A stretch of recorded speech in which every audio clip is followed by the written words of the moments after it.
The basket hit the dirt of Caldwell's Main Street with a sound like a gunshot, and every head turned. Apples rolled into the mud. A paper bag of flour split open and bloomed white across the ground like a ghost had exhaled. 3 glass jars of preserved peaches shattered against each other, the syrup spreading amber and slow through the dust, catching the October light like something precious bleeding out.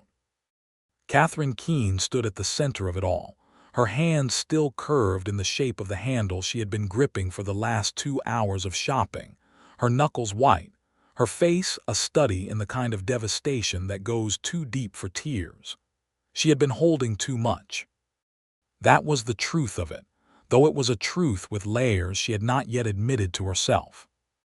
The basket had been heavy with groceries, yes, but it had also been heavy with the weight of a letter she had tucked into her coat pocket that morning, a letter written on the official stationery of Colton Bancroft, the man who held the mortgage on her family's land, a letter that said in formal, careful language that she had 30 days to pay what was owed, or she would lose everything her father had built in the Nebraska territory. And then her hand had simply given out.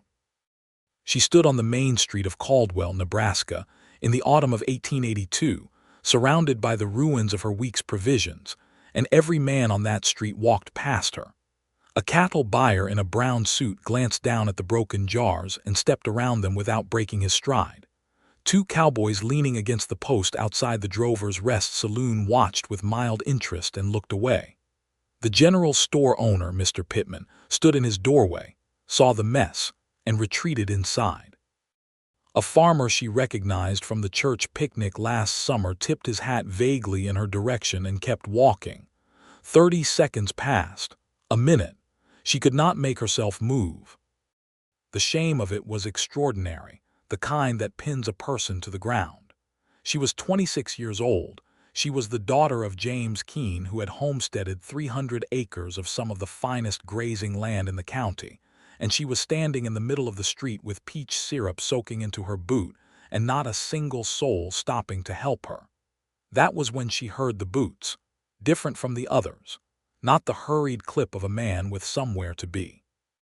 These were deliberate, coming closer, and then they stopped, and she was looking at a pair of worn leather work boots that had seen hard miles and honest labor, and then the man wearing them crouched down in front of her without a word and began gathering her things. His hands were large and careful. He picked up each apple individually, checked it for damage, and placed it in what remained of the intact portion of the basket. He collected the unbroken jars. He worked quietly and without fanfare, as if this were the most natural thing in the world, as if kneeling in the dirt of Caldwell's Main Street to help a woman he had never met was simply what a person did. Catherine Keene looked down at the top of his hat, a dark brown felt hat with a simple leather band, and something happened in her chest that she was not prepared for. Not gratitude, though that was there too. Something more complicated than gratitude, something that felt terrifyingly like recognition, as if she had been waiting a long time for someone who did not walk past. He looked up. His eyes were a deep, unhurried brown, the color of creek water in shadow, and they were looking at her with an expression that contained no pity at all, only a direct and uncomplicated kindness that was somehow more disarming than pity would have been. "I've got the heavy ones," he said. "Can you manage the basket?" His voice was low and level, with a southwestern cadence beneath the plain-spoken words, a man who had not always lived in Nebraska. "Yes," Catherine said. "Thank you." He stood, holding the recovered groceries against his chest because the basket itself was now lopsided and inadequate, and he looked at the broken jars and the flour and the ruined mess on the street, and he said, "You lost quite a bit. I was heading into Pittman's anyway. Let me replace what got broken." "That is absolutely not necessary," she said immediately. "No," he agreed, with a trace of something that might have been amusement. "It's not necessary, but it's the thing to do." She stared at him. He was tall, built with the lean, functional strength of a man who worked outdoors every day of his life, probably in his early 30s, with a jaw that had not seen a razor recently and dark hair that touched the collar of his shirt. He was not a fancy man. He did not look like a man who made elaborate gestures. He looked like a man who said what he meant. "I'm Louis Calloway," he said. "Catherine Keene," she said. Something shifted in his expression. Just slightly, just for a moment, and she thought she saw something that might have been recognition. Or maybe it was something heavier than that, a shadow moving behind his eyes. But then it was gone, and he nodded toward the general store. "Let's get you set up again, Miss Keene."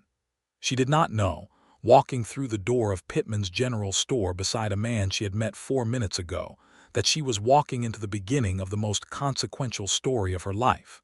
She did not know that Louis Calloway's name was connected to the very secret that was threatening to destroy her. She did not know that the letter in her pocket was only half the danger she was facing. She did not know any of it yet.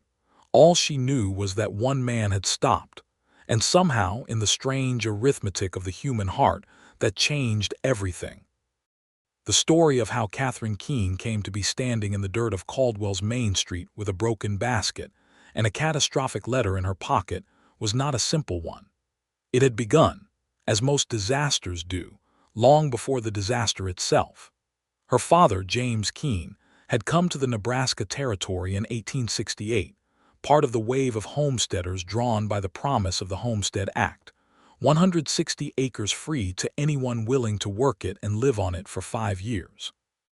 James had worked it with a ferocity that bordered on the sacred.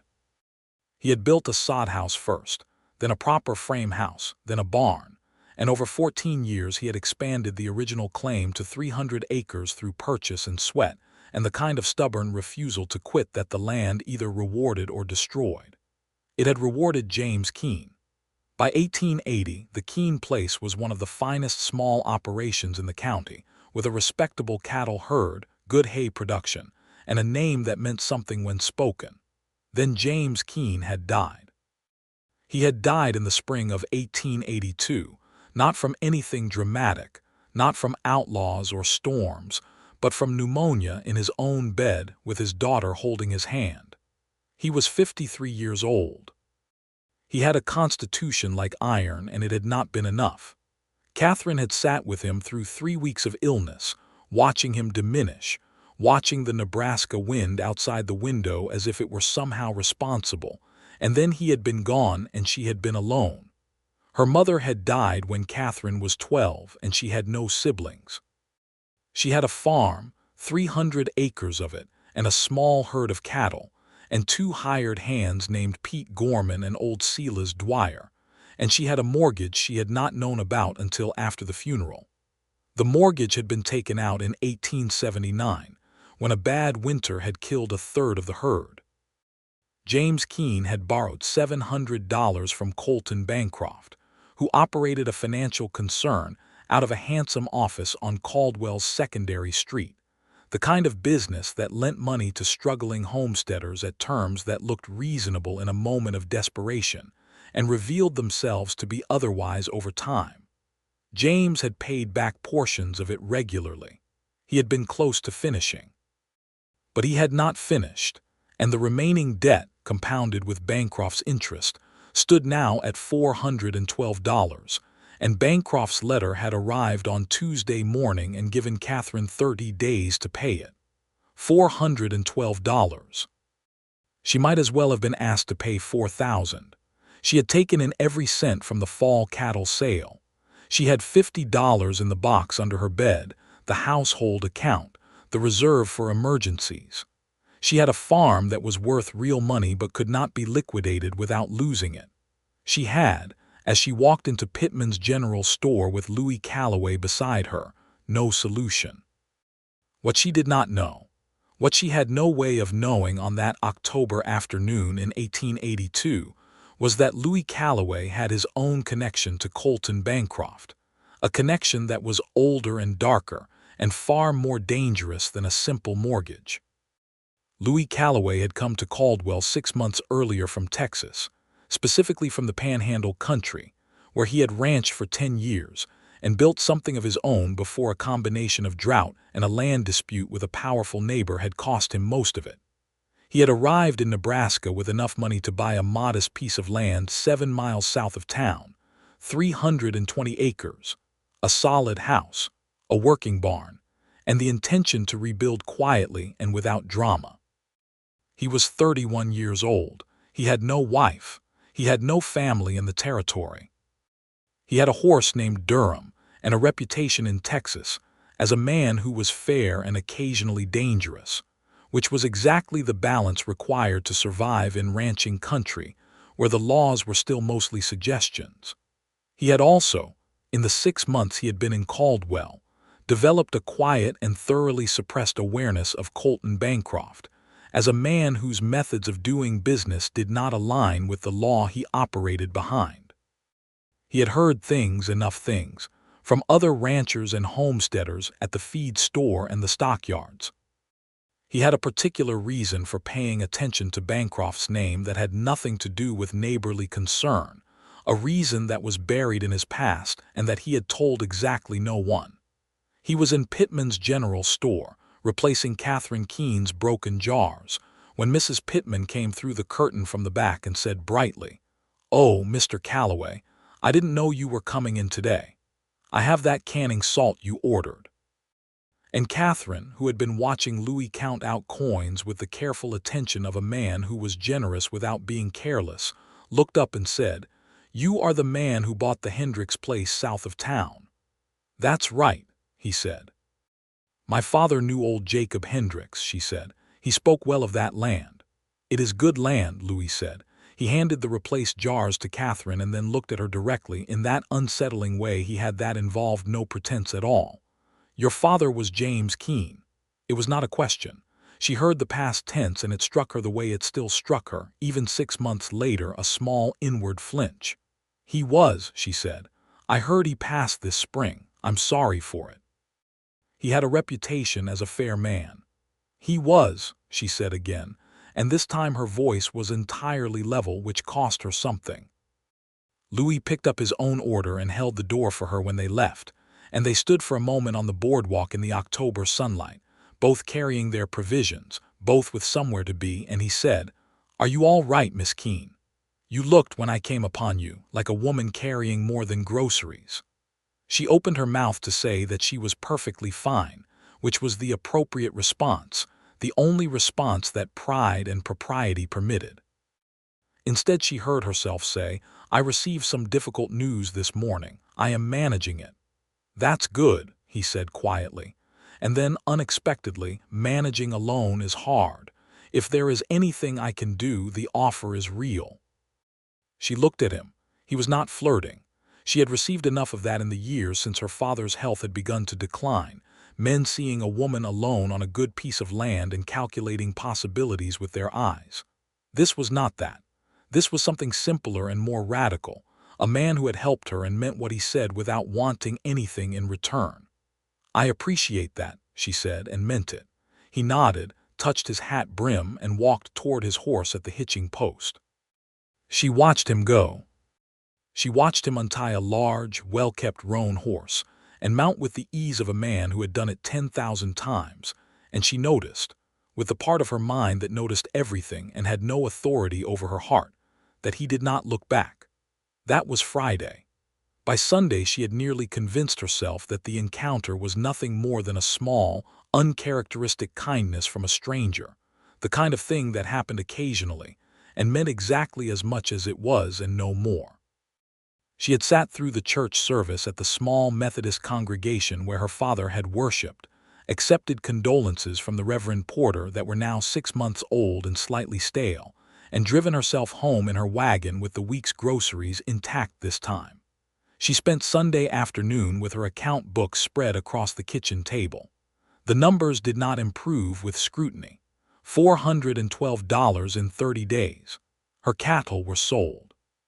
She could perhaps borrow from the church community fund, but that was a small reserve meant for true emergencies, and she would not drain it. She could try to sell some of the farm equipment, but equipment without land was worth almost nothing. She could, she supposed, go to a different lender. But in Caldwell in 1882, there was essentially one lender, and that lender was Colton Bancroft, and she suspected that asking Bancroft for a new loan to pay his old one was not so much a financial strategy as a different kind of surrender. Pete Gorman came in from the barn at dusk and stood in the kitchen doorway with his hat in his hands, reading her expression.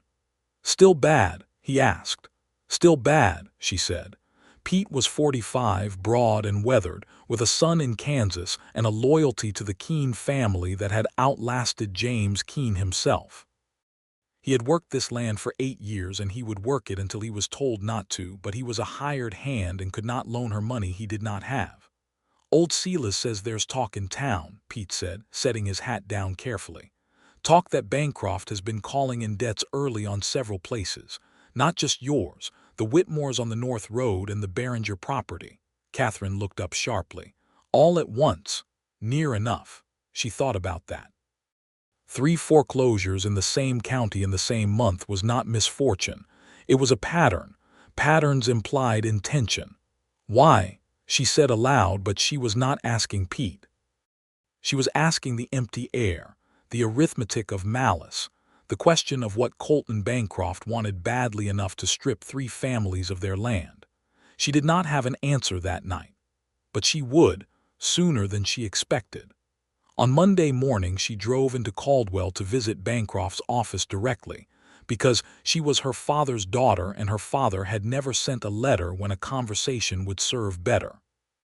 The office was located on the 2nd floor of a brick building on Jackson Street. 2 rooms that smelled of paper and pipe tobacco, and the particular smugness of men who controlled other people's futures.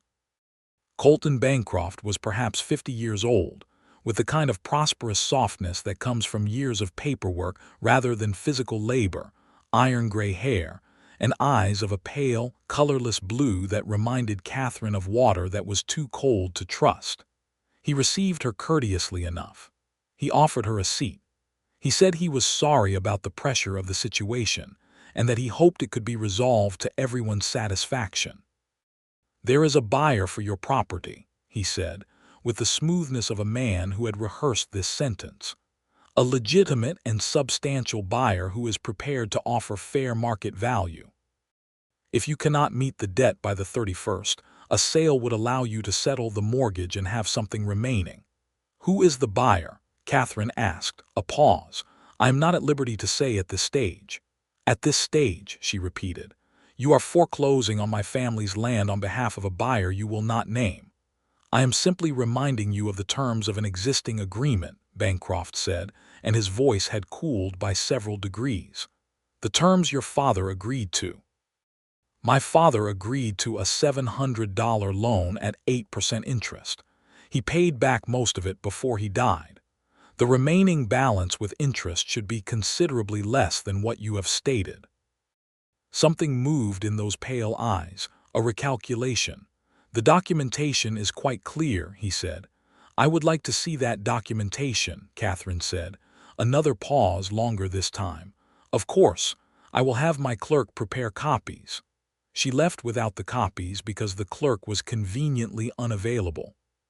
She drove home with the October wind behind her, and the feeling in her chest that she was not simply fighting to pay a debt, but fighting against something larger and more deliberate that she did not yet fully understand. She was right. She just did not have the full picture yet. The full picture arrived, in a manner of speaking, on Wednesday afternoon, when Louis Calloway rode up the lane to the Keene farmhouse, and she met him on the porch with no particular welcome and no particular reserve, simply the pragmatic openness of a person with nothing left to lose by being direct. He dismounted and stood at the bottom of the porch steps, hat in hand, and he looked more serious than he had on Friday, which was saying something because he had not struck her as a man who laughed easily. "I have information that I believe you need," he said, "and I have debated for 3 days whether it is my place to bring it to you. I decided that debating is a luxury when the situation is urgent." She studied him. "Come inside," she said. He sat at her kitchen table where the account books had been, and accepted the coffee she put in front of him without the small social performance that men sometimes made of accepting hospitality from a woman alone, the slight self-consciousness, the awareness of propriety. He just drank it and looked at her. What I'm about to tell you connects to your mortgage with Bancroft, he said. But it also connects to something from my own past that you deserve to know about because it affects my motives, and you should be able to judge those clearly. That is unusually honest, she said. I've found that dishonesty creates more problems than it solves, he said, though it takes longer to learn that lesson than it should. He set down his coffee cup and looked at the table for a moment, organizing something. In Texas, he said, there was a man named Warren Cade, land speculator. The Panhandle country was opening up in the mid-70s, cattle country, and Cade was buying up parcels through a network of smaller operators he used as fronts. One of those operators was a man working under a different name. The man was Colton Bancroft. Catherine's hands, which had been around her own coffee cup, went still. Bancroft's real name is Edwin Farrow, Louis said. Texas, he operated as E.D. Farrow and Associates. He used lending operations as the mechanism. He would extend credit to ranchers and homesteaders at terms that appeared reasonable, then find technical grounds to accelerate the debt when Cade identified a property he wanted. The ranchers would lose their land. Cade would buy it through Bancroft for cents on the dollar. Cade and Bancroft would split the difference between what they paid and what the land was actually worth. The kitchen was very quiet. Outside, the wind moved through the cottonwoods along the creek, and the sound was like distant water. "How do you know this?" Catherine asked. Louis looked at her steadily. "'Cause I was one of the ranchers who lost his land," she exhaled slowly. "I was running cattle in Hemphill County, Texas," he said. "I had a good spread. I had borrowed from Farrow in 1878 after a bad winter, the same as half the county. In 1879, when the grass was recovering and things were turning around, Farrow called my debt early, said I had missed a payment that I had documentation of making. I fought it and lost. Cade got my land for 40 cents on the dollar." He paused. "I spent a year trying to prove the fraud. I got a lawyer in Amarillo who was interested, but Cade had the county judges in his pocket and Farrow disappeared from Texas before we could serve papers. 2 years ago, I heard through the cattle circuit that a man matching Farrow's description was operating a lending business in Caldwell, Nebraska, under the name Bancroft. That's why I came here."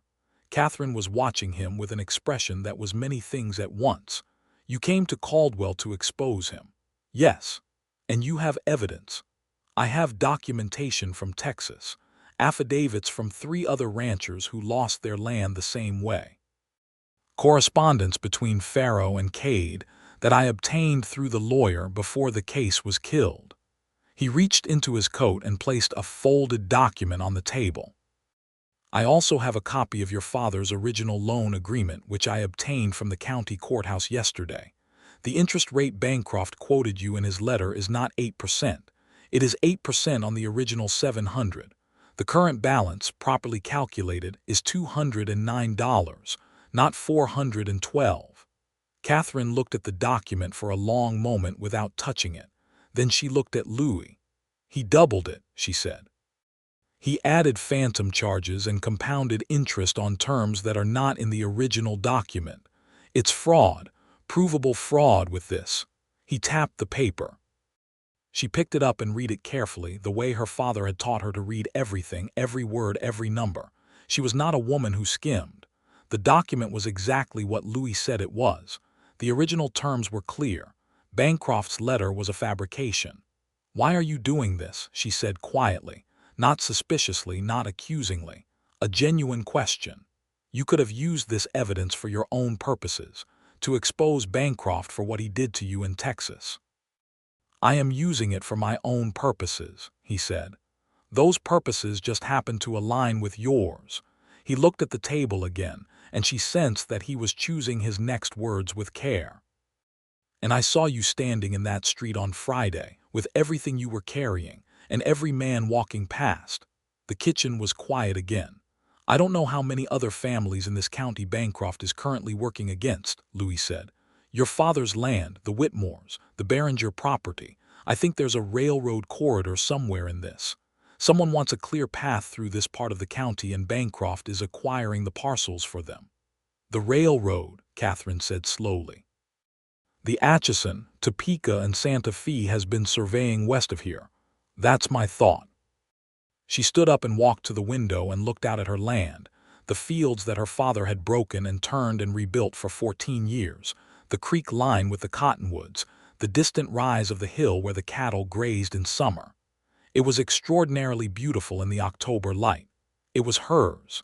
It was not going to be anyone else's. She turned around. "What do we need to do?" she said. Something shifted in Louis's expression that she would spend the next several weeks trying to name. It was not quite relief, because relief implied he had expected something different. It was more like recognition, the same thing she had felt looking down at him on Friday when he was gathering her apples, as if they had both arrived at the same place by different roads and found each other there.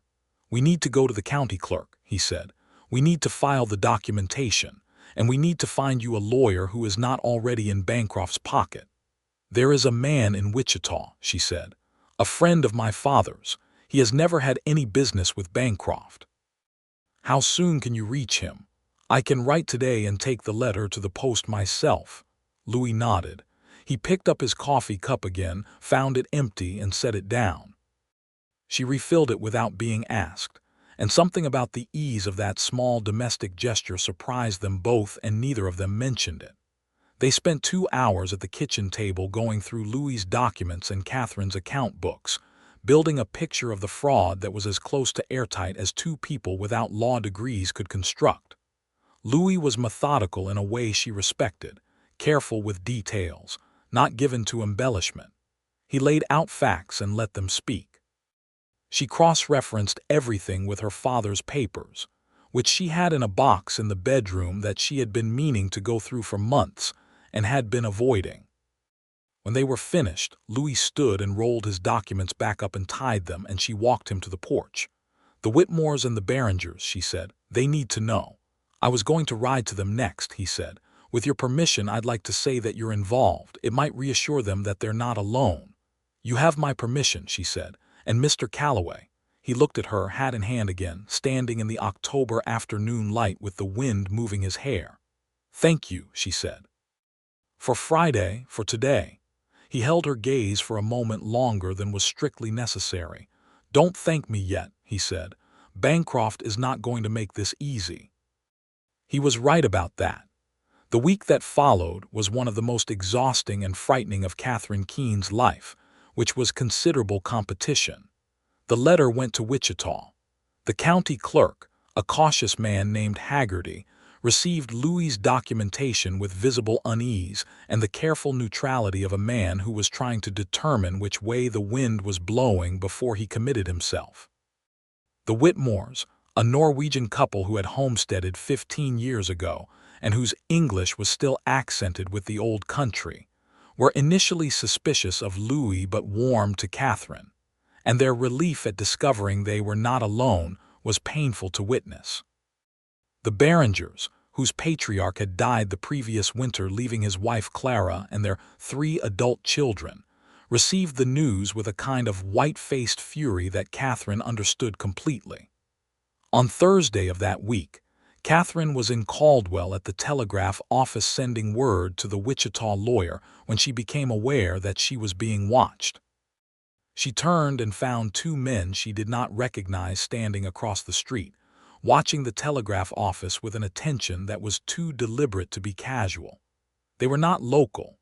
Their clothes were trail-worn, and their horses at the hitching post were too good for ordinary ranch hands. She walked out of the telegraph office and directly to the marshal's office, which was a small building 3 doors down occupied by a man named Ellison who had the demeanor of someone who had long ago made his peace with the limits of his own authority. She told him about the men. He went to look. The men were gone. "Miss Keene," Marshal Ellison said, not unkindly, "men stand on streets. It's not generally a crime." "No," she said, "it's not." She paused. "Are you aware of Louis Calloway?" "The man who bought the Hendricks place." A slight flicker. "I know him. He has evidence of serious fraud being perpetrated by Colton Bancroft against multiple homesteaders in this county. I believe you will be hearing from a lawyer in Wichita about it within the week. I wanted you to be aware." Ellison looked at her for a long moment. "I see," he said. She left. She thought he would send word to Bancroft because she thought he was, if not corrupt, then at minimum aligned with the power in the county by the simple gravity of survival. She was probably right about that too. But she needed him to know, because if something happened to her or to Louis, there needed to be a record of what she had told him. She rode home faster than usual and was not ashamed of the fact. Louis arrived at her farm the following afternoon, and she told him about the men on the street.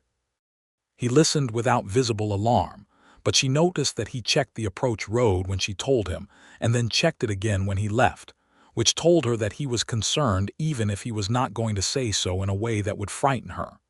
"Bancroft will have told Cade that we're building a case," Louis said. "Cade will have sent men. These are not criminals, not exactly.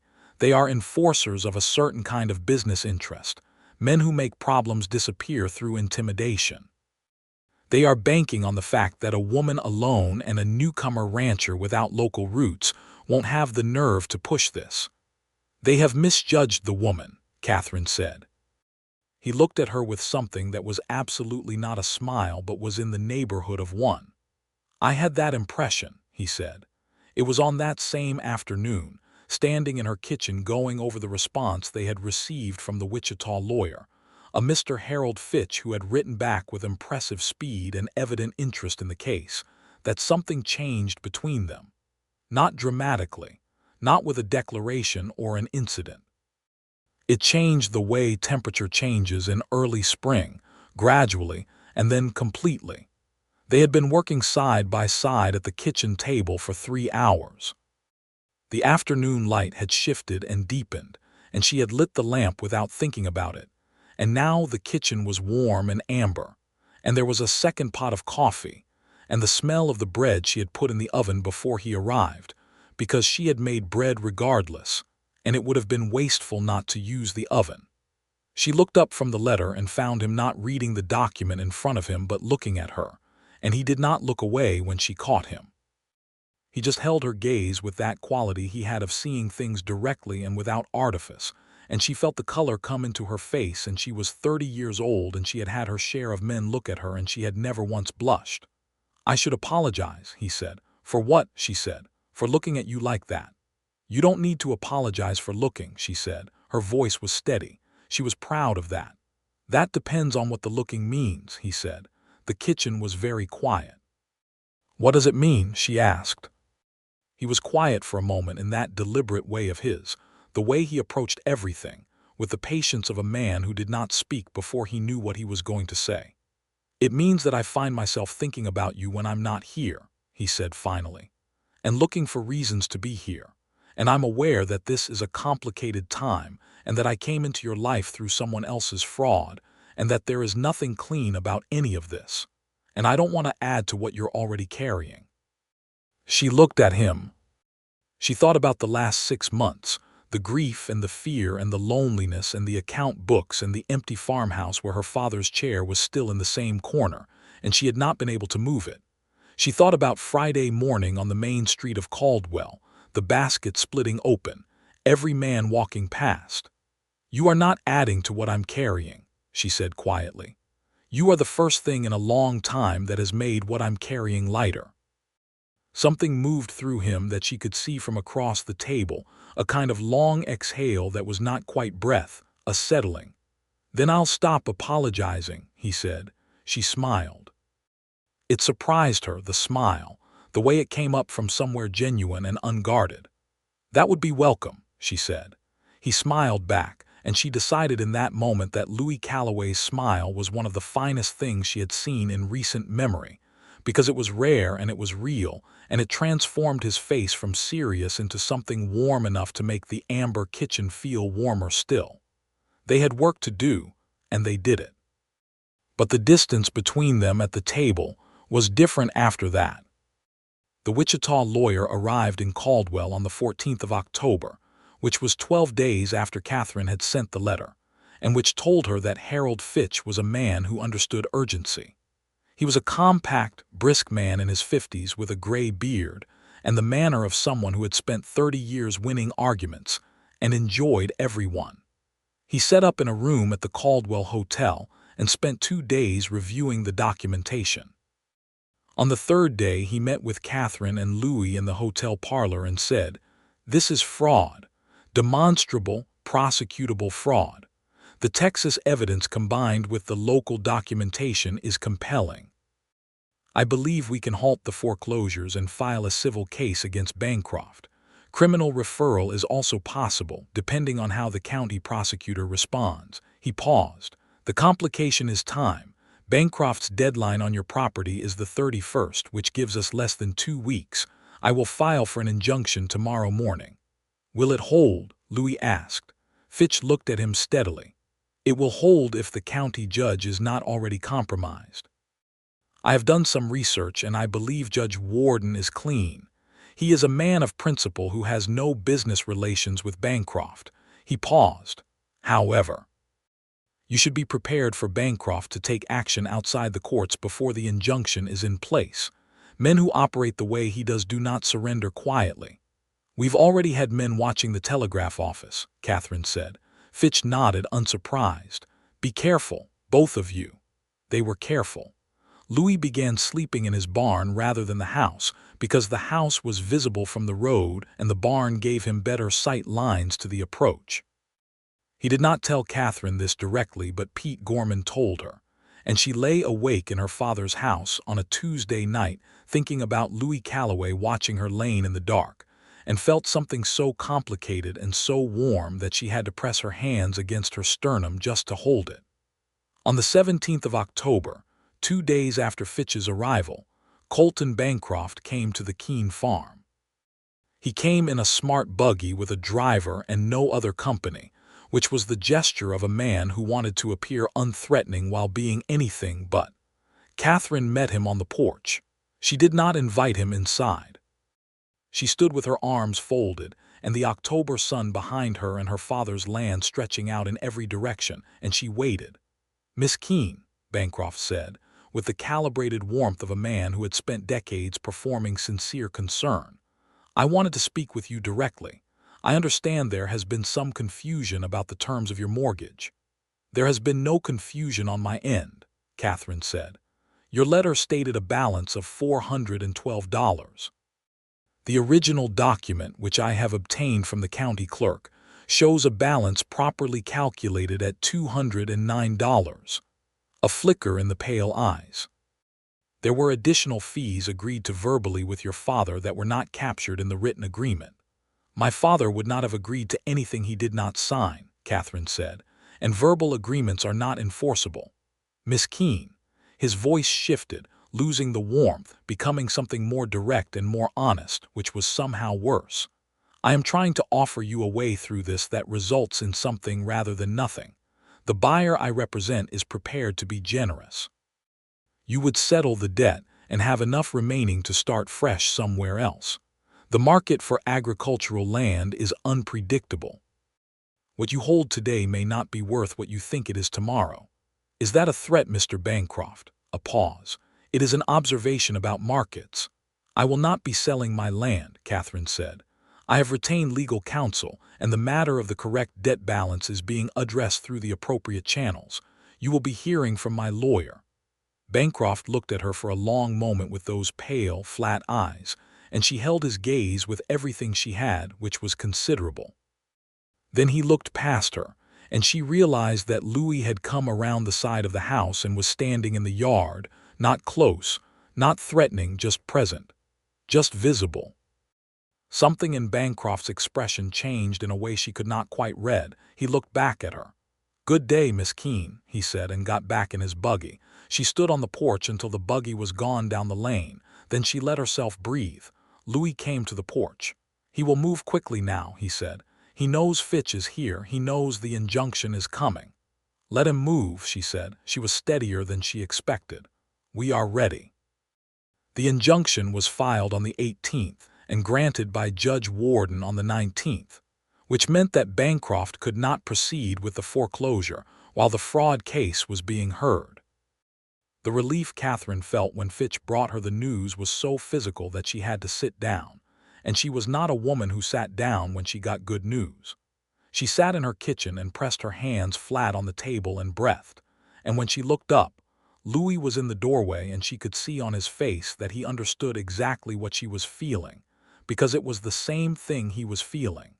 She stood up and crossed the kitchen and took his hands in both of hers. It was the first time she had touched him. His hands were warm and large and slightly rough, and they enclosed hers completely. "Thank you," she said. "I know I have said it before and you told me not to thank you yet, but the injunction is done and my land is safe for now and I can breathe for the first time in weeks, and it is because of you." He looked down at her hands in his and then at her face with an expression of such unguarded feeling that her breath caught. "Your land is safe," he said, "because you fought for it. I gave you information. You had the courage to use it." "Don't deflect a compliment," she said. His mouth curved. "I'm not used to them." "Then you will have to get used to it," she said. And she was close to him, close enough to see the particular dark of his eyes in the kitchen light. And she thought about 6 months of living alone in this house with her grief and her fear and her account books. And she thought about a man crouching in the dirt of Caldwell's Main Street to gather apples while every other man walked past, and she stood on her toes and kissed him.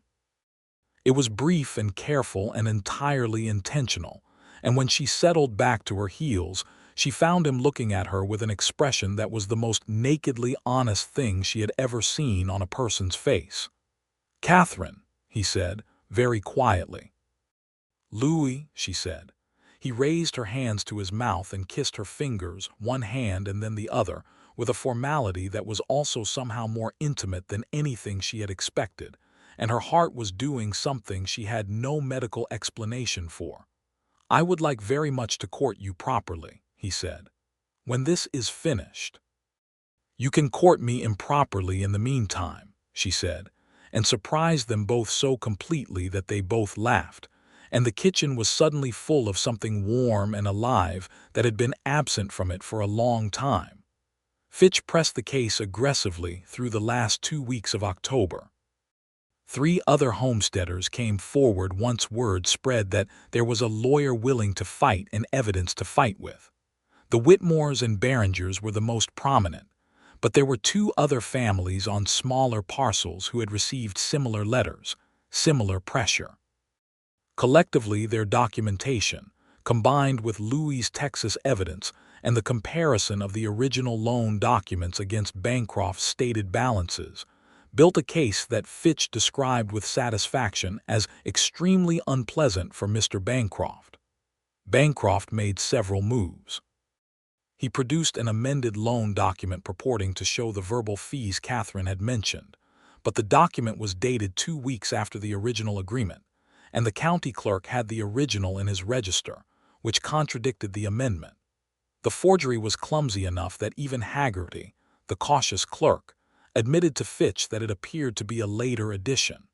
Bancroft also retained his own lawyer from Wichita, a man named Graves who was competent and expensive. The legal maneuvering was complex in ways that Catherine did not follow entirely, but that Fitch navigated with evident enjoyment, producing documents and cross-references at a rate that kept Graves perpetually responding rather than initiating. The men Catherine had seen watching the telegraph office reappeared twice, but once Marshal Ellison was formally on notice about the case and had received a politely worded letter from Fitch noting that any interference with witnesses or parties would constitute obstruction. He became considerably more attentive to their presence, and they left town before anything could happen. On the 28th of October, Colton Bancroft, whose real name was in fact Edwin Farrow, failed to appear at a scheduled hearing before Judge Warden. By the following morning it was clear that he had left Caldwell sometime in the night. His office was locked. His personal effects were gone. He had not, however, taken everything, and in the papers he had left behind, Fitch found enough to confirm the connection to Warren Cade in Texas and to establish a clear picture of the land scheme. Catherine heard this news on a cold morning with frost on the grass and the first real sense of winter in the air. She was standing in the doorway of her barn when Louis rode up, and she could tell from the way he held himself on the horse that it was important news. He told her about Bancroft's flight and Fitch's discovery. She was quiet for a moment. "Is it over?" "The immediate threat is over," he said, dismounting. "The legal case will continue. Fitch will pursue Bancroft through criminal channels, and the Cade connection will be forwarded to the federal marshal's office in Wichita. But your land is safe. The other family's land is safe. The injunction stands, and with Bancroft gone there is no one to foreclose." She leaned against the doorframe of her barn and looked at her fields, white with frost in the early light, and felt something enormous and complex settle in her chest. Not just relief, something more complete than relief, the end of a sustained fear. "My father," she said, "would have been furious that it came to this, and quietly grateful that it was resolved." She paused. "I feel both things at once." Louis stood beside her in the barn doorway, both of them looking at the frosted fields. "I feel something resolved from Texas, too," he said. "Pharaoh being exposed. Whatever happens next legally, the exposure is something." She looked at him. "Does that give you some peace?" "More than I expected," he said, and the way he said it, quietly and with a kind of careful surprise, told her that peace was not something he had practiced much. "Good," she said. She reached over and took his hand, which she was becoming comfortable doing. His hand closed around hers with the same certainty it always had. They stood together in the doorway of her barn, while the frost melted off the grass in the early sun. And it was one of those moments that seems at the time like simply a moment, but that you remember for the rest of your life. November came in with proper cold and the busy urgency of preparing for winter on a Nebraska farm, which is substantial and unromantic, and involves a great deal of physical labor and very little time for sentiment. Catherine and Pete Gorman and old Silas worked through the preparations with the focused intensity that necessity demands, and Louis appeared 3 and 4 times a week, not always announced, not always for long, sometimes just to help with something specific, and sometimes to sit with her in the kitchen after the work was done and talk. They talked about everything. They talked about Texas and what Louis had built there and what he had lost, and what it had cost him not just financially, but in a deeper way, the particular wound of watching a carefully constructed life dismantled by someone else's greed. He described it plainly, without self-pity, the way he seemed to describe everything, and she found that the plainness of it was more affecting than dramatics would have been. She talked about her father, which she had not done with anyone since the funeral. She talked about growing up on this farm, about learning to ride before she was properly old enough, about the year her mother died and how the farm had kept her father functional through the grief, how work had been his medicine and eventually hers too. She talked about the choices she had made to stay, to run the place herself when men in town had expected her to sell or marry or both. "There were offers," she said one evening, with a slight dry quality to her voice, "after father died. Men who came calling with very transparent purposes." "I imagine there were," Louis said. "You are not like them," she said, looking at him across the table. "In what way?" "They came to acquire something." "You came to help with something." She paused. "Or you came for Bancroft and helped in the process." He looked at her thoughtfully. "At first," he said honestly, "by the time I knocked on your door with the documents, I'm not sure Bancroft was still the primary thing I was thinking about." "What were you thinking about?" The lamp was between them on the table, and it gave his face a warm, uneven light that she had come to associate completely with these evenings, these conversations, this particular quality of honesty between them. "You," he said simply.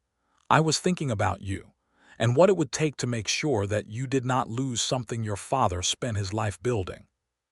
She looked at him for a long time. "That is a remarkably good answer," she said. "It's the true one," he said.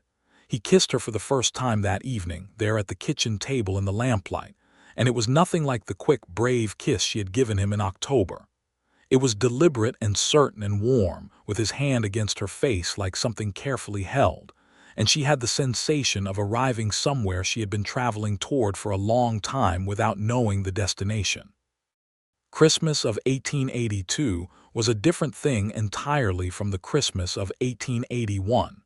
which had been the first without her father, and which had been quiet and sad, and too large in the spaces it was missing. This Christmas Catherine baked the pies her father had loved, attended the church service with the Whitmores on one side and Louis on the other, and came home to a kitchen that smelled like cinnamon and wood smoke, and a man who had brought her a book he had found in the Caldwell lending library, because he had remembered her mentioning 3 weeks ago that she had wanted to read it. It was a novel. He handed it to her after dinner with the directness he brought to everything, and she looked at it and looked at him and said, "You remembered that." "I remember what you say," he told her.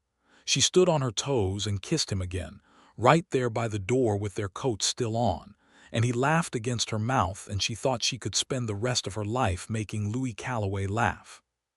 Harold Fitch sent a letter in late December reporting that Edwin Farrow, known as Colton Bancroft, had been located in St. Louis and was the subject of a federal warrant coordinated between the marshals in Kansas and Texas.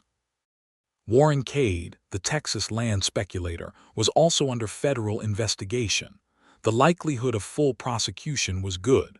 The land claims of all the affected homesteaders in Caldwell County had been formally cleared.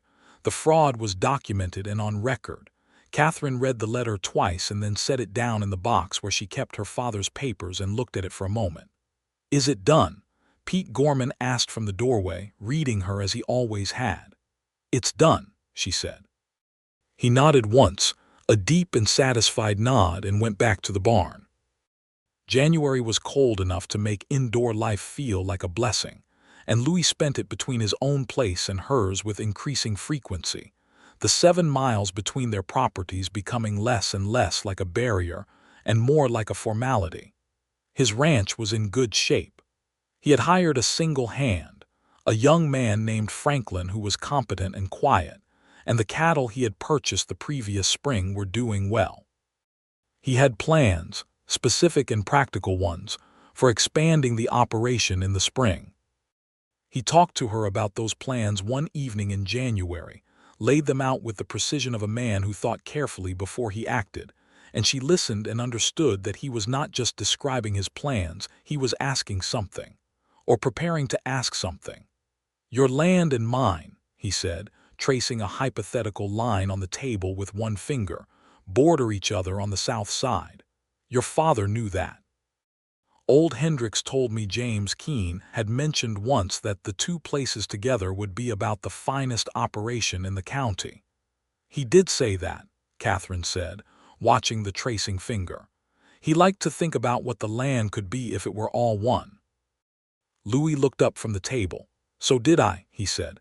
"When I was first deciding to buy it," she met his eyes.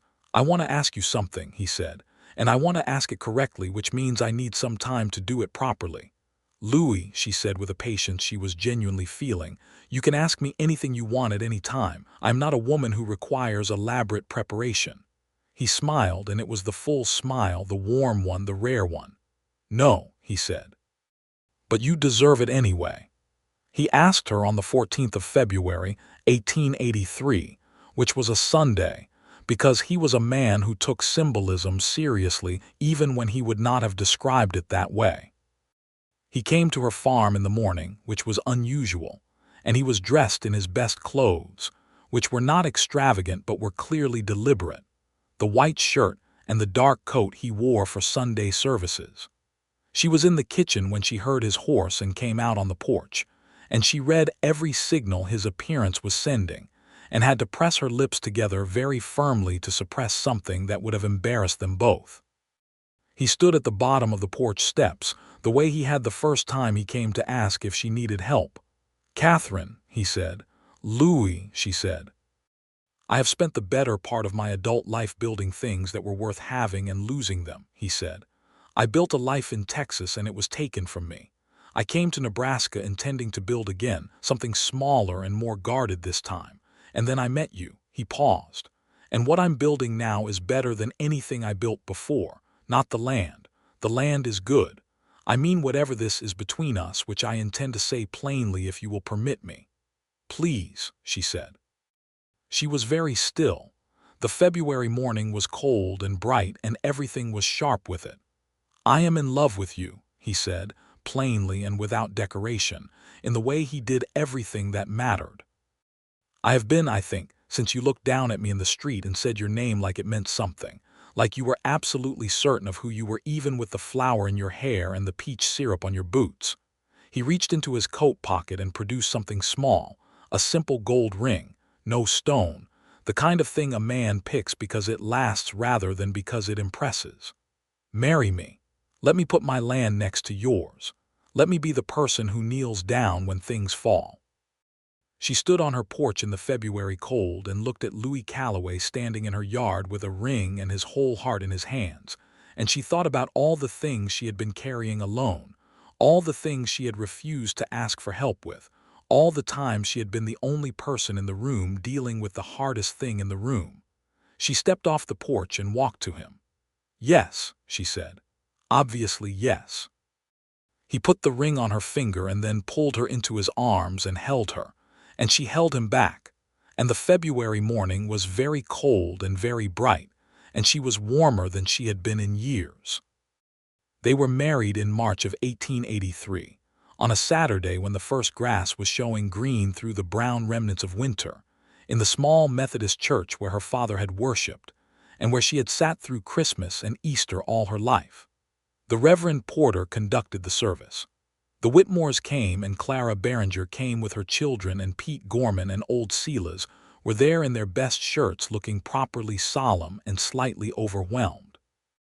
Harold Fitch sent a letter of congratulations from Wichita that arrived the day before, and which Louis read aloud at the wedding supper, to general approval.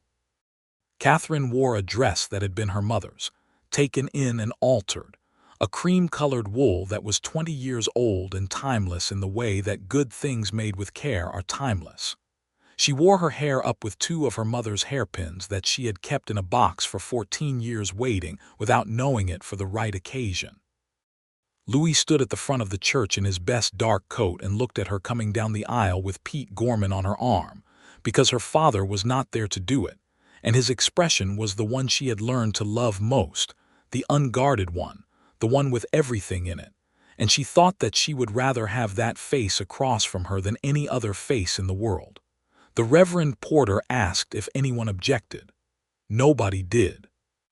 She became Catherine Calloway on the 7th of March, 1883, and went home that evening to the farmhouse where she had lived all her life, which was the same house and entirely different because Louis was in it. The spring was extraordinary.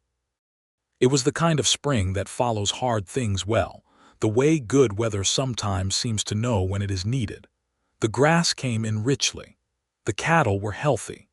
The combined operation of the Keene land and the Hendricks place, now formerly the Calloway Ranch, was exactly what Louis and her father had each imagined independently, a working whole that was greater than the sum of its parts. They merged the herds in April and spent 3 long days doing it, she and Louis and Pete and Franklin, riding the combined range and learning its logic. By the end of those 3 days, she had come to understand that Louis on horseback was as natural as breathing, that he had an instinct for cattle that was nearly intuitive, and that working beside him was one of the more satisfying things she had ever done. One evening in April, after a long day of riding, she sat on the porch steps watching the sunset while Louis unsaddled the horses, and she was so tired and so contented that she fell asleep sitting up and woke to find him sitting on the step below her with her feet in his lap and his hand on her ankle like she was something he was keeping safe. "How long have I been asleep?" she said. "Not long," he said. "Stay." She did. They spent the spring and summer building, in every sense of the word. The physical building was the addition to the house, a project Louis planned and began in May, adding 2 rooms to the east side of the farmhouse, so that it was large enough to contain a full life rather than simply a single person's life. He was a capable carpenter.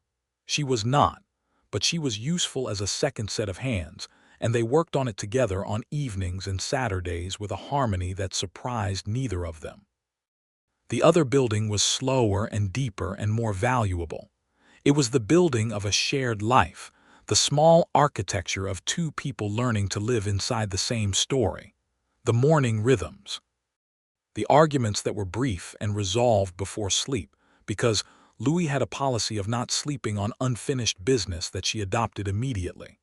The evenings reading and talking, and sometimes sitting in the kind of quiet that is comfortable only between people who trust each other completely. She told him things she had not told anyone. About the year after her mother died, when she had been 12 and her father had not known how to talk to her about her grief because he was drowning in his own. About the specific loneliness of being the only child of a man who loved her, but expressed that love primarily through work. About the years of suitors she had found inadequate, not out of excessive pride but because she had an instinct for what was true and what was performance, and performance had never been enough. He told her things in return because she created the conditions in which telling things was possible. About his father, who had been a hard man in the admirable sense and the damaging sense simultaneously. About the Texas years, the building of something he had been proud of. About the day Pharaoh had walked him off his own land with the cold efficiency of a man executing a transaction, and the rage and humiliation of it that had taken years to metabolize into something like resolution. "Is it resolved now?" she asked one evening. "Pharaoh being caught, does that finish it?" He thought about it with his customary care. "It helps," he said. "What finishes it is this." He was quiet for a moment. "You can't resolve a thing like that directly. You can only build something true enough to make the false thing smaller by comparison." She looked at him for a long moment. "You are occasionally unexpectedly wise." He laughed, the real laugh, the warm one. "Don't spread it around," he said. "I have a reputation to maintain." In September of 1883, Catherine told him she was expecting their first child. She told him in the kitchen at breakfast, the most ordinary possible setting, because she was not a person who required ceremony for the most important things. She just said it clearly, watching his face. He went very still. Then he set down his coffee cup with the most careful movement she had ever seen, as if it were made of something precious, and he stood up and came to her and held her face in his hands and looked at her for a long moment with those unhurried dark eyes. "Are you well?" he said first, which told her everything about who he was. "I am very well," she said. "Good," he said.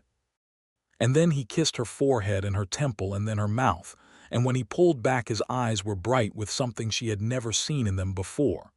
"Your father's land," he said softly. "Our child." "Yes," she said. "James would have been glad of that," he said. She pressed her face briefly against his shoulder. "He would have been insufferably pleased about it," she said, muffled. He laughed and held her closer. The pregnancy was uncomplicated, which was a mercy, and also, the doctor in Caldwell told her, a reflection of her general good health and her continued activity, because she had not stopped working, which the doctor found simultaneously impressive and concerning. She had, in fact, been more careful than he knew. She had simply also been too busy to be as careful as he would have liked. The Calloway ranch had a very good fall. The cattle were sold at strong prices. The hay was in. The new rooms were finished and furnished. And by November, when the weather closed in and the work became primarily indoor work, the house was warm and full and entirely different from the house it had been a year ago. Clara Barringer came to visit in November with her daughter, who was 18 and newly engaged, and the two women sat in Catherine's kitchen and talked about the year that had been, the fear and the fight and the resolution of it, and Clara said, "I keep thinking about what would have happened if the lawyer hadn't come, if Bancroft had succeeded." "We would have found another way," Catherine said, because she believed that. Clara looked at her. "You believe that?" "My father believed that you always find another way if you look hard enough," Catherine said, "and so far he has been right." "Your husband," Clara said, with a smile that was partly curiosity. "He is not what I expected." "What did you expect?" "I don't know. A man riding in to save the day, that type." Clara considered. "He is not that type." "No," Catherine agreed. "He is the type who kneels down to gather what was dropped and expects no particular credit for it." "Those are the best kind," Clara said. "They are," Catherine said. The baby came in April of 1884, on a Thursday morning when the cottonwoods along the creek were just beginning to show green, and it was a boy, healthy and loud, with his father's dark coloring, and his mother's expression of absolute directness even at approximately 4 hours old. They named him James for her father, and William for Louis's father, who had been difficult but who had also been the first person who ever told Louis that his word was the most valuable thing he owned, advice that had turned out to be true.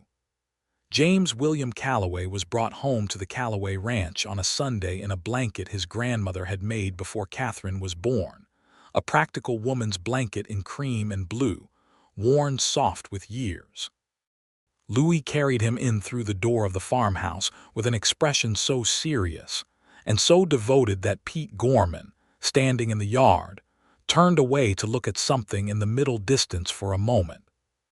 The first year of James's life was the fullest year Catherine had ever known, which was saying something because there had been years on the farm that had been packed edge to edge with work and difficulty and beauty. But there was a particular quality of fullness to that year, the baby and the work and the ranch and Louis, the way all of it had come together out of loss and fraud and a dropped basket in the street, the way it had assembled itself through hard work and honesty, and the small radical act of one man choosing not to walk past. Louis was a father the way he was everything else, which was to say directly and without performance. He got up for night feedings when Catherine needed sleep. He carried James through the barn and introduced him to the horses and the cattle with the seriousness of a man making an important introduction. He sat in the evening with the baby asleep on his chest, and a book open that he was not reading because he was looking at the baby instead, and the expression on his face was the most unguarded Catherine had ever seen it. "What are you thinking about?" she asked one such evening. He looked up at her from the chair. "How strange and good this is," he said, "that it exists. That what exists. This." He gestured at the room, the lamp, the baby, her, all of this. She looked at him, this man who had come to Caldwell with a grievance and a bundle of documents, and had somehow, in the process of doing the right thing for entirely honest and complicated reasons, become the center of her world. "I know," she said. She crossed the room and kissed the top of his head, and he reached up and caught her hand and held it, and the evening was entirely quiet except for the baby's breathing and the fire and the wind in the cottonwoods outside. The year of 1885 brought two things of note. The first was that the federal case against Edwin Farrow and Warren Cade was resolved, with both men convicted of fraud in federal court in Wichita and sentenced to prison terms that Fitch, in his letter of notification, called appropriate and somewhat satisfying. The second was that Catherine was expecting again. She told Louis about the conviction and the pregnancy on the same evening, the letter arriving in the morning and the baby news revealed over dinner, and he sat with the two pieces of information for a moment in that quiet way of his. "Farrow will be in prison when his next grandchild is born," he said. "Is that satisfying?" she asked. "Less than I expected," he said honestly. "It was satisfying when the people here got their land back. That was the real end of it." He looked at her. "The rest is just paperwork," she smiled. "And the other thing," he said, and his mouth curved in a way that still, 2 years in, made her feel the same thing she had felt when he first smiled at her, "is the best possible news, and you know it." "I do know it," she said. "I simply wanted to hear you say so." The second child was a girl, born in January of 1886, in the middle of a Nebraska winter that was properly serious about being cold.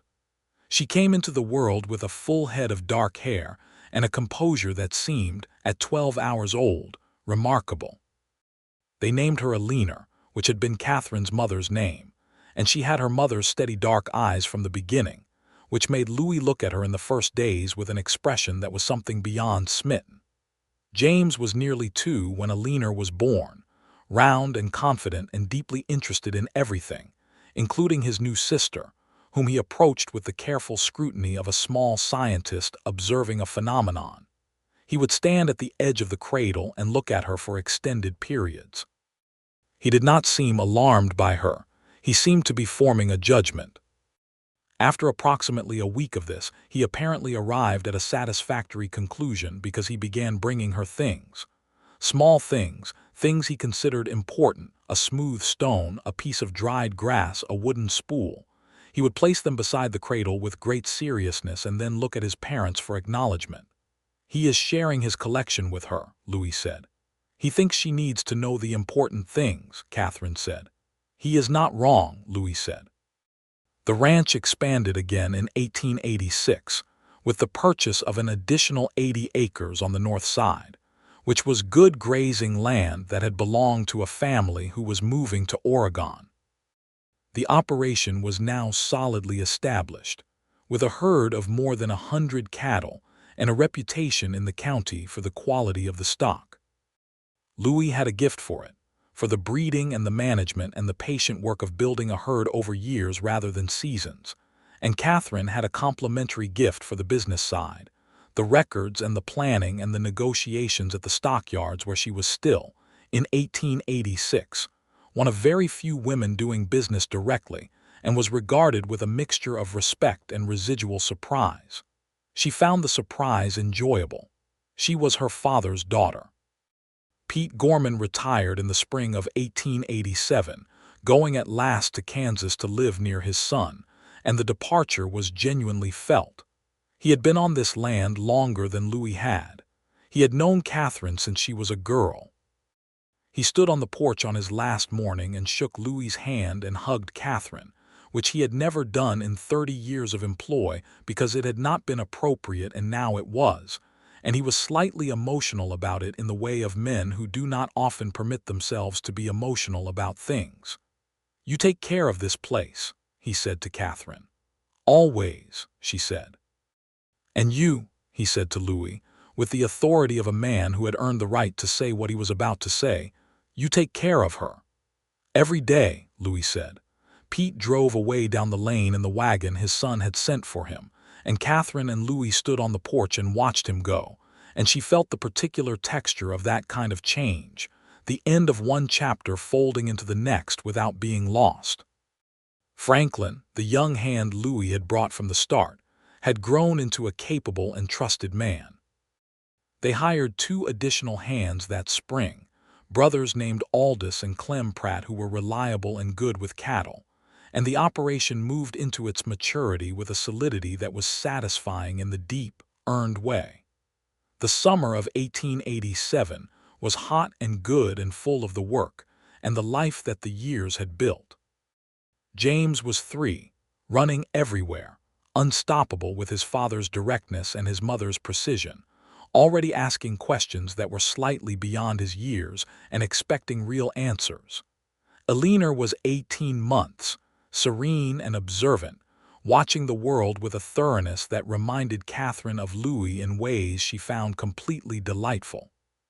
She told Louis this one evening when they were sitting on the porch after dinner, the children in bed, the evening cooling around them. "Eleanor watches things the way you do," she said, "like she is deciding about them before she speaks." Louis considered this. "Is that a compliment?" "An observation," she said. "Yes, it is a compliment." He put his arm around her shoulders and she leaned into him, comfortable in the way of 2 people who have built their comfort through time and choice. And they looked at their land in the evening light, the grass and the creek and the hill and the cottonwoods, and she thought about her father who had broken this ground and what he would have made of all of this fullness, this abundance, this life. She thought he would have sat in his chair in the corner of the kitchen and been insufferably pleased. She thought he would have loved Louis the way you love someone who deserves the people you love. She thought he would have called James and Eleanor by impossible nicknames and told them the same 3 stories about his homesteading years until they could recite them by heart. She thought he would have been glad. "What are you thinking about?" Louis asked. He always asked because he always wanted to know, which was one of the things she loved most about him.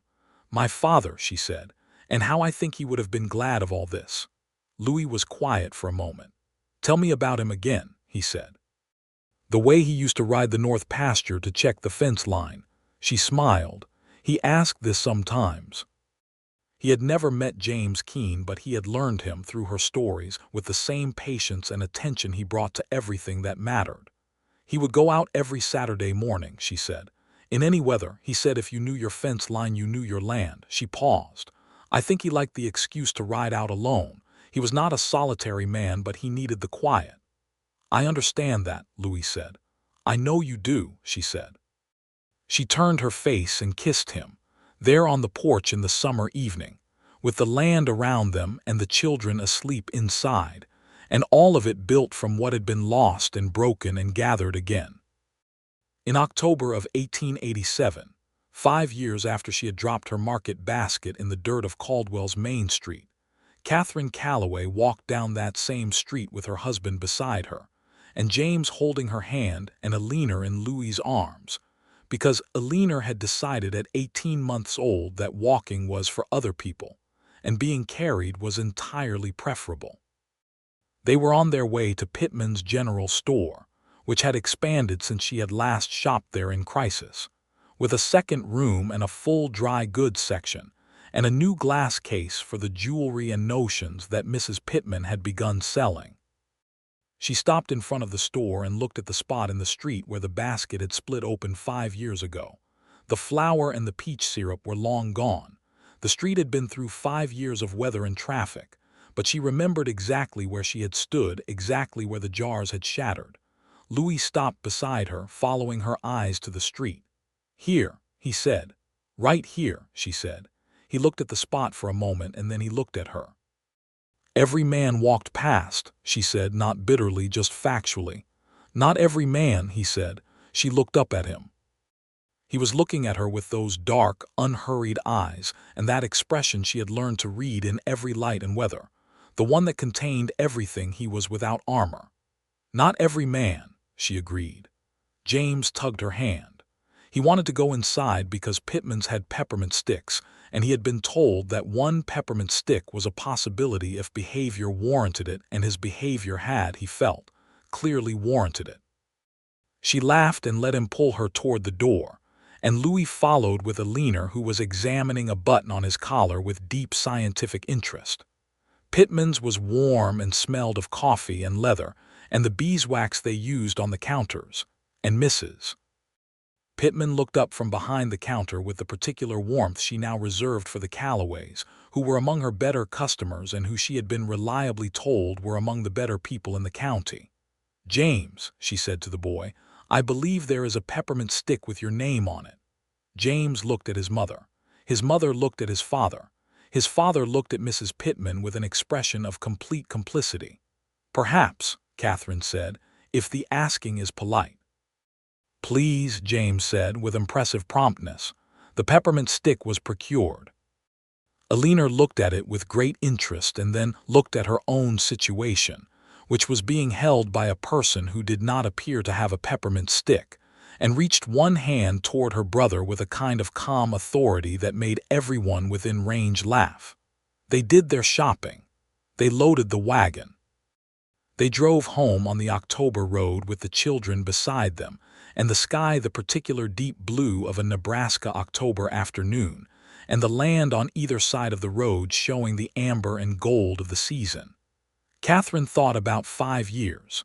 She thought about what they had built, she and Louis, from the fragments of what had been broken. The fraud exposed. The land saved. The families who had kept their homes. The legal record that meant what had been done to them was documented and could not be pretended away. She thought about the long arm of those early decisions, how Louis had come to Caldwell for a purpose that was private and rooted in loss, and how that purpose had met her at a moment of her own loss, and how the collision of those two histories had produced something neither of them had planned. She thought about what it meant that out of the whole main street of Caldwell, on that October Friday in 1882, one man had stopped. She thought about the arithmetic of character, how so much of what a life becomes is determined not by large decisions made in dramatic moments, but by small ones made in ordinary streets, whether to walk past or whether to stop, whether to see a person or to see an obstacle, whether to help or to calculate the inconvenience of helping. She thought about all of this, and she looked at Louis beside her on the wagon seat, her husband, driving with the easy competence he brought to everything, with James asleep against his side and Alina asleep in her lap, and she thought that perhaps the most important things were the simplest ones. One man had stopped. Everything else had followed. They came up the lane of the Calloway ranch in the afternoon light, the house solid and whitewashed against the October grass, smoke coming from the chimney where Aldous had lit a fire against the chill, the barn sound and the herd visible on the far hill. It was beautiful. It was earned. It was theirs. Louis helped her down from the wagon seat and handed her Alina, who grumbled at the transfer but did not fully wake, and his hand held hers for a moment before he let go. "Good day," he said. "Very good day," she agreed. He took the wagon to the barn, and she carried their sleeping daughter into the house, into the warm kitchen with the fire and the smell of home, and she set Alina in the cradle near the hearth that had once held James and before that her own childhood things, and she stood for a moment in the kitchen that had been her mother's and her father's and was now hers and Louis's and their children's. The room was full of everything that mattered. The furniture her father had made, the curtains she had made herself, the table where she had sat with a man she did not know and built the case that saved her land, the chair in the corner that she had never moved and never would, the windowsill where the afternoon light came in orange and gold and turned everything it touched into something worth keeping. She heard the barn door and then Louis's boots on the porch, the deliberate, familiar rhythm of him, and she turned to put the kettle on, and when he came through the door she was already reaching for the cups. "Tea," she said. "Please," he said. He sat at the table. James toddled in from the other room, only mostly awake, and climbed into his father's lap with the calm assumption of someone who knew exactly where he belonged. Louis's arms came around him automatically, holding him without interrupting him, and James put his head back against his father's chest and was almost immediately asleep again. Catherine watched this from the stove, the kettle warming, the afternoon light on the table, her family at the center of the room her father had built. She thought, this is what was saved, not the land, though the land mattered. This particular combination of people in this particular room, this life that had been built from honesty and effort, and one act of uncalculated kindness on a Friday morning in the autumn of 1882. She brought the tea to the table and sat across from her husband and her sleeping son and looked at everything she had. "Louis," she said. He looked up. "I love you," she said. She said it the way she had always said the important things, clearly and without ceremony, because it was true and it did not require decoration. His expression did the thing she loved, the opening, the unguarded settling into itself. "I love you," he said. Alina stirred in her cradle by the fire and went back to sleep. James sighed against his father's chest. The kettle steamed. The afternoon light moved slowly across the table where two people sat together in the middle of a life they had built from what had been broken. And outside the window the Nebraska autumn held everything in its gold and amber light. The grass and the creek and the hill and the cottonwoods by the water. The land that her father had broken and tended and passed on.